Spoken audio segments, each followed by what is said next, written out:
नरेंद्र मोदी सरकार 26 मई को अपना 1 साल पूरा करेगी। ऐसे में सरकार को अब जनता की कसौटी पर परखने का समय है।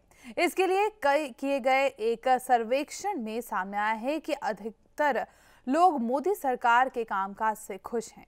इस पर पीएमओ राज्य मंत्री डॉक्टर जितेंद्र सिंह से खास बातचीत की हमारे संवाददाता आशीष कोहली ने।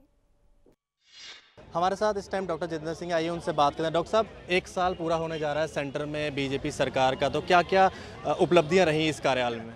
नहीं, यदि आप उपलब्धियों की गिनती करने लगें तो मुझे लगता है कि सारा दिन चाहिए होगा, परंतु सबसे पहली बात यह है कि जिस दिन इस सरकार ने सत्ता संभाली थी और नरेंद्र मोदी जी का शपथ ग्रहण हुआ था, उस समय सारे देश में बड़ा निराशा का वातावरण था, निराशावाद था चारों दिशाओं में। और मैं तो ये कहूँगा कि सूर्यास्त के समय सूर्योदय हुआ जब शाम के समय सायंकाल में उन्होंने शपथ ग्रहण की, और उसके बाद जो विकास यात्रा प्रारंभ हुई देश की, वो हर स्तर पर देखने को मिलती है। आज देश विदेश में भारतवासियों को गर्व के साथ सर ऊंचा करने में ये एक साहस महसूस होता है कि वो भारतवासी हैं।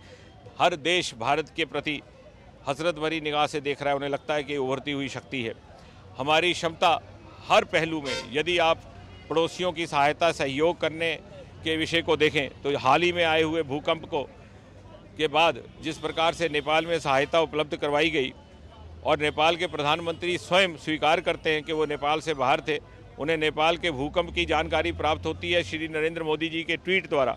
तो मेरे ख्याल से इसका कारण ये है, ये संभव इस प्रकार हुआ कि मोदी जी और उनकी टोली 24 में से 20 घंटे काम कर रही है और हर समय हर पल नई योजनाओं की कल्पना करने के प्रयास में लगी हुई है। इसके अतिरिक्त जनहित की योजना है, जनधन योजना जिसकी विश्व में किसी देश ने कल्पना नहीं की थी, पेंशन योजना जो विकसित देशों का एक कल्पना हो सकती है कि हर व्यक्ति गरीब से गरीब हो, गृहिणी हो, बेरोजगार नवयुवक हो, 60 वर्ष की आयु के बाद उसे भी उसी प्रकार की पेंशन उपलब्ध हो जिस तरह से कि सरकारी कर्मचारी को होती है। इस प्रकार की कल्पना कभी की नहीं गई थी, विशेषकर भारत जैसे देश में। डॉक्टर साहब, जम्मू कश्मीर की बात करें तो अगर 1 साल जम्मू कश्मीर में भी जब साझा सरकार पूरी करेगी तो क्या हम मान सकते हैं कि इस तरह की उपलब्धि हमें जम्मू कश्मीर में भी देखने को मिलेंगी? तो अभी 1 साल के बाद पता चलेगा, परंतु मुझे विश्वास है कि चूँकि भारतीय जनता पार्टी के गठबंधन की सरकार यहाँ पर भी है और केंद्र में तो भारतीय जनता पार्टी की सरकार है ही है, इस अवसर का लाभ लेते हुए और केंद्र जबकि पूरी तरह का सहयोग देने के लिए संकल्पित है,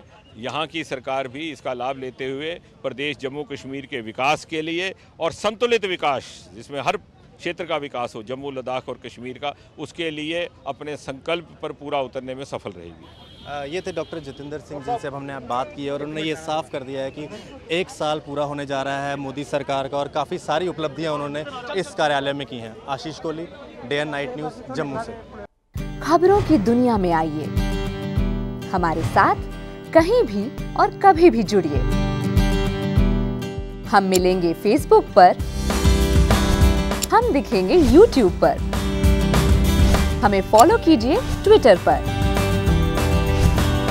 खबरों के साथ बने रहिए रात दिन।